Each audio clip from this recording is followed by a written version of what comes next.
బతుకమ్మ వచ్చిన తర్వాత బలం వచ్చింది, బతుకమ్మ పాట వచ్చిన తర్వాత ఇది మా సంస్కృతి, ఇది మా పండుగ, ఇగో గిది తెలంగాణ అని ఎత్తిన ప్రతి బతుకమ్మలో కూడా జై తెలంగాణ జెండా పెట్టి మా ఆడబిడ్డలందరూ కూడా బతుకమ్మ అంటే ఏందో ప్రపంచానికి పునఃపరిచయం చేసుకోవడం జరిగింది. ఏ ఉద్యమానికైనా డెఫినెట్గా భౌగోళిక స్వరూపం ఉంటుంది, శక్తులు ఉంటారు, వ్యక్తులు ఉంటారు, కానీ ఒక సాంస్కృతిక పునాది, సాంస్కృతిక నేపథ్యం ఉన్నప్పుడే ఆ ఉద్యమాలు తుదముట్టాయని చెప్పి అందరం కూడా అనుకుంటాం. తెలంగాణ ఉద్యమానికి బలమైనటువంటి సాంస్కృతిక పునాదినిచ్చి ఆడబిడ్డలందరినీ ఉద్యమంలో జత చేసినటువంటి ఘనత ఇక్కడ ఉండేటటువంటి జాగృతి కార్యకర్తలదేనని నేను ఇవాళ సగర్వంగా ప్రకటిస్తూ ఉన్నాను. మరి ఇవాళ మిమ్మల్ని నేను కోరేది ఒకటే, కష్టపడ్డాం, తెలంగాణ తెచ్చుకున్నాం, కానీ మనం కలలు కన్న తెలంగాణ వచ్చి 12 ఏళ్ళైనా ఇంకా కూడా మనకు రాలేదు. ఏమేం కలలతో తెలంగాణ తెచ్చుకున్నామో ఆ కలలన్నీ ఇంకా నిజం కాలేదు. మరి తెలంగాణ ఉద్యమ రథం, ఆనాటి ఉద్యమ రథసారథి కేసీఆర్ గారి నేపథ్యంలో తెలంగాణ ఉద్యమ రథం ఎక్కడనో దారి తప్పింది. తెలంగాణ ప్రజల ఆర్తిని అది అర్థం చేసుకోలేకపోయింది. డెఫినెట్గా సామాజిక తెలంగాణ రథచక్రం అనేది విరిగి ముక్కలైపోయింది. ఒక కొత్త రాష్ట్రం వచ్చిన తర్వాత ఏ తరహా అయితే పని జరగాలో, ఏ తరహా అయితే పనులు ప్రారంభించుకోవాలో అవి జరగలేదని చెప్పడానికి ఒక ఇంత బాధపడతా ఉన్నాను. ఆనాడు ఏమనుకున్నాం, తెలంగాణ రాష్ట్రం వస్తే మనందరి బానిస సంఖ్యలు పోతాయి అనుకున్నాం, కానీ రైతులకు బేడీలు పడ్డాయి, ఇసుక దందా మీద ప్రేమతోని నేరెళ్ళ దళితులకు దెబ్బలు పడ్డాయి, చావులైనాయి. ఒకరిద్దరు కలిసి మాట్లాడుకోవాలంటే ఎవరి ఫోన్ ఎక్కడ మానిటర్ చేస్తుండ్రో అని భయం, వ్యక్తిగత స్వేచ్ఛ లేదు, దారుణమైనటువంటి నిఘా నీడలో తెలంగాణ అంతా కూడా బతికింది. ఇది వాస్తవం. మనం అనుకున్న కలల తెలంగాణ రాలేదన్నది ముమ్మాటికి వాస్తవం. మరి అటువంటి సందర్భంలో నేను ఇవాళ మీ అందరికి ఒక మాట చెప్పాలి. ఆనాడు పరిపాలించిన కుటుంబంలో నేను కూడా ఒక భాగం. ఆనాడు పరిపాలించిన కుటుంబంలో ఒక భాగమైనందుకు కొన్ని విషయాలకు నేను సిగ్గుపడతా ఉన్నాను. తెలంగాణ ప్రజల్ని క్షమించమని కూడా కోరుతా ఉన్నాను. కానీ తెలంగాణ సాధించినందుకు మాత్రం చాలా గర్వపడుతున్నాను. నా జన్మ ధన్యమైందని చెప్పి భావిస్తూ ఉన్నాను.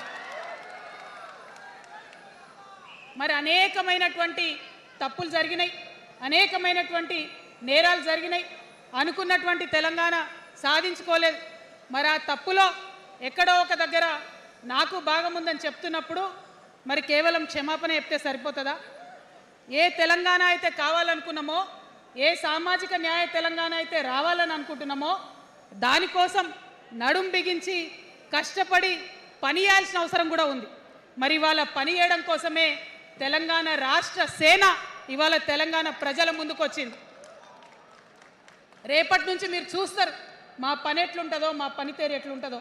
ఎందుకంటే ఏ పోరాటం చేయాలన్నా, ఏ ప్రజలకు మంచి చేయాలన్నా కేవలం కొట్లాడితే సరిపోదు, దానికి రాజకీయ అధికారం కూడా ఉండాలి. రాజకీయ అధికారం తోడైనప్పుడే ప్రజలకు చేయాలనుకున్న మంచి చేయగలుగుతాం. అందుకే ఇవాళ పార్టీ పెట్టేది. అదర్వైజ్ గత 11 నెలల నుంచి తెలంగాణ జాగృతి చేస్తున్న పోరాటాలు మీరు చూస్తున్నారు. ఎన్ని పోరాటాలు తీసుకున్నాం, ఎన్ని రకాలుగా సక్సెస్ సాధించడం మీరు చూసిండ్రు. కానీ ఉట్టి పోరాటాలు సరిపోవు, ఖచ్చితంగా రాజకీయ అధికారం ఉండాలి. దానికోసమే ఇవాళ తెలంగాణ రాష్ట్ర సేన మీ ముందుకు వచ్చిందని చెప్పి నేను సగర్వంగా ప్రకటిస్తూ ఉన్నాను. మరి ఈ పొలిటికల్ పార్టీ ఏదైతే తెలంగాణ ప్రజల కోసం వచ్చిందో అది టెక్నికల్గా అధికారం తెచ్చుకోవడానికి, ఎన్నికల్లో పాల్గొనడానికి డెఫినెట్గా బాగుంటుంది. కానీ దానికి ఒక ఆత్మ ఉండాలి, దానికి ఒక నేపథ్యం ఉండాలి. ఇవాళ బీఆర్ఎస్తో అదే కదా ప్రాబ్లం. టెక్నికల్గా బాగున్నారు, ఎలక్షన్ పోతున్నారు, సీట్లు గెలుస్తున్నారు, కానీ తెలంగాణ ఆత్మను కోల్పోయింది. కాబట్టే ఇవాళ తెలంగాణ రాష్ట్ర సేన వచ్చింది. నేను తెలంగాణ ప్రజలందరికీ చేతులు జోడించి నమస్కరించి ఒక మాట చెప్తున్నా, హార్ట్ఫుల్గా చెప్తున్నా, నా హృదయాంతరాల నుంచి ఒక మాట చెప్తా ఉన్నా. నేను తెలంగాణలో ఉన్న 3.5 కోట్ల మంది తెలంగాణ బిడ్డలందరికీ ఒక అమ్మగా పరిణితి చెందాలనుకుంటున్నా.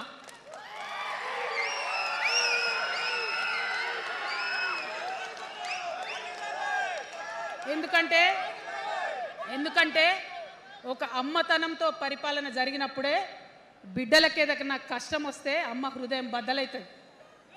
అటువంటి దుఃఖంతో పరిపాలన జరిగినప్పుడే, అటువంటి సంవేదనతో పరిపాలన జరిగినప్పుడే, అటువంటి ఆర్తితో పరిపాలన జరిగినప్పుడే రాష్ట్రం ముందుకు పోతుంది, రాష్ట్రంలో ఉన్న ప్రజల కష్టాలు తీరుతాయి.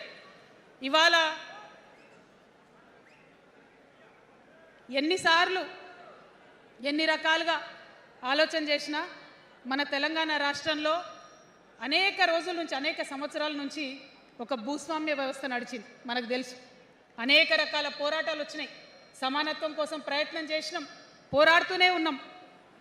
అది రైతాంగ సాయుధ పోరాటం కావచ్చు, ముల్కీ ఉద్యమం 1952 కావచ్చు, 1969లో తెలంగాణ ఉద్యమం కావచ్చు, తర్వాత వచ్చినటువంటి నక్సలైట్ ఉద్యమం కావచ్చు, అనేక సామాజిక ఉద్యమాలు, ఎందరో మంది మహానుభావులు, ప్రొఫెసర్ జయశంకర్ గారి దగ్గర నుంచి మొదలు పెడితే చాక లైలమ్మ గారు, దొడ్డి కొమరయ్య గారు, ఆరుట్ల కమలాదేవి గారు, రావి నారాయణ రెడ్డి గారు, సురవరం ప్రతాప్ కావచ్చు, ఇట్లా అనేక మంది కొట్లాడితే కొంచెం సమానత్వం వచ్చింది. కొండా లక్ష్మణ్ బాపూజీ గారిని తెలుసుకోవాలి, పండుగ సాయన్నని తెలుసుకోవాలి, సర్వాయి సర్దార్ పాపన్న గౌడ్ని తెలుసుకోవాలి. ఇట్లా అనేక మంది కొట్లాడి, పంతు నాయక్ గారు ఉన్నారు, మరి ఇట్లా ఆదివాసీ వీరులు అనేక మంది ఉన్నారు, బియ్యాల జనార్దన్ రావు ఉన్నారు, ఆదివాసీల కోసం కొట్లాడినటువంటి బిడ్డ. వీరందరినీ కూడా వారి స్ఫూర్తిని తీసుకుంటాం. రాజ్యాంగబద్ధంగా రాజకీయ శక్తితోని పోరాటాలు మిళితం చేసి, ప్రజా పోరాటాలు మిళితం చేసి మనం కలలుగానేటటువంటి సామాజిక న్యాయ తెలంగాణను సాధిస్తామని మళ్ళొకసారి సగర్వంగా ప్రకటన చేస్తూ ఉన్నాం. మరి వాళ్ళ తెలంగాణ రాష్ట్ర సేన మీ ముందుకొచ్చిందంటే ఉట్టిగానే రాలే. తెలంగాణలో ఏం జరుగుతుందో ఒకసారి తెలుసుకోవాలి, మనం ఆలోచన చేసుకోవాలి, అర్థం చేసుకోవాలి. ఎన్ని పార్టీలు ఉన్నాయి? 3 పార్టీలు ఉన్నాయి. భారతీయ జనతా పార్టీని తీసుకుందాం. ఆ బీజేపీ అనే పార్టీకి అసలు తెలంగాణ ఏర్పాటే ఇష్టం లేదు, తెలంగాణ ఏర్పాటు అవడమే ఇష్టం లేదు.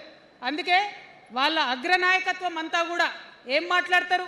తల్లిని చంపినరు, పిల్లని బతికించరు అని ఒకరు అంటారు, ఇంకొకరు ఏమంటారు? నిన్ననే ఒక తలకాయ లేని ఎంపీ, మెడకాయ మీద తలకాయనే లేదు ఆయనకు, ఏమన్నాడు ఆ ఎంపీ? ఇండియా పాకిస్తాన్ విడదీసినట్టట, ఆంధ్ర తెలంగాణను విడదీసినట్ట. మరి వాళ్ళ అగ్రనాయకత్వం ఇన్ని మాటలు అంటుంటే మన ప్రాంతంలో ఉన్నటువంటి భారతీయ జనతా పార్టీ బానిస ఎంపీలు ఎవరైతే ఉన్నారో ఒక్క మాట కూడా వాళ్ళు మాట్లాడరు.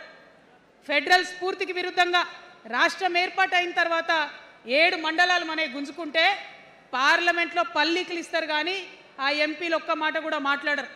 మనకు 8 రూపాయలు ఇవ్వకపోతే ఆ ఎంపీలు ఒక్క మాట మాట్లాడరు. విభజన హామీలు ఇవ్వకపోతే ఆ బీజేపీ బానిస ఎంపీలు ఒక్క మాట కూడా మాట్లాడరు. అంతేకాకుండా సామాజిక న్యాయం అనేటటువంటి ఒక కాన్సెప్ట్కే బద్ద వ్యతిరేకి భారతీయ జనతా పార్టీ. అందుకే ఏం చేస్తున్నారు? మహిళా బిల్ అయితే మోసం, 2 సార్లు పాస్ చేసిర్రు, దాన్ని మొత్తానికే పక్కన పెట్టేసిండ్రు. బీసీ బిల్లు ఇక్కడికి వెళ్ళి పంపిస్తే దాన్ని తొక్కిపెట్టిండ్రు. కులగణన వేస్తామన్నారు, దాన్ని తొక్కిపెట్టిండ్రు. అత్యంత పేదవాళ్లకు సమాజంలో 2 బుక్కల అన్నం పెట్టేటటువంటి ఉపాధి హామీ పథకం ఉంటే కూడా దాన్ని కూడా